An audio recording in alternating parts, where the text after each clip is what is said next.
दक्ष news सदैव तुमच्या सोबत।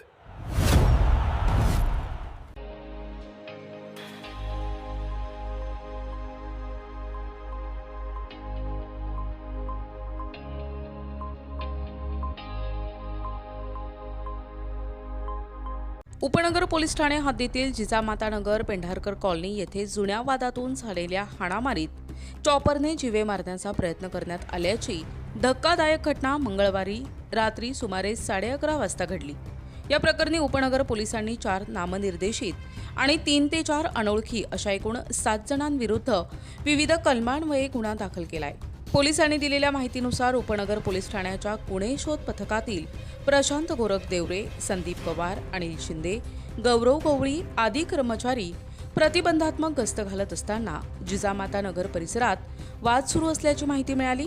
त्यानंतर पथकाने तात्काळ घटनास्थळी धाव घेतली असता राजेंद्र ताजने उर्फ कन्नू ताजने, त्यांचा मुलगा मधुकर पाटील, सचिन शिंगारे आणि 3 ते 4 अनोळखी इसम हे सचिन गाडेकर यांना शिवीगाळ आणि मारहाण करत असल्याचे निदर्शनास आले।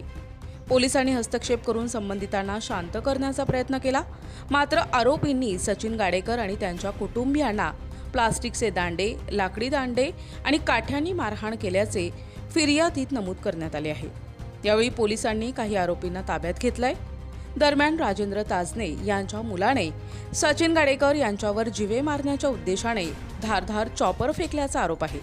मात्र गाडेकर यांनी प्रसंगावधान राखत बाजूला झाल्यानं त्यांचा जीव वाचला।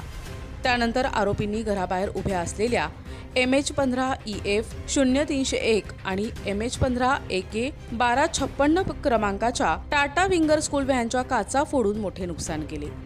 या प्रकरणी पोलीस कर्मचारी प्रशांत गोरख देवरे यांच्या फिर्यादीवरून राजेंद्र ताजने उर्फ कन्नू ताजने, त्यांचा मुलगा मधुकर पाटील, सचिन शिंगारे आणि 3 ते 4 अनोळखी इसमांविरुद्ध उपनगर पोलीस ठाण्यात गुन्हा दाखल करण्यात आलाय।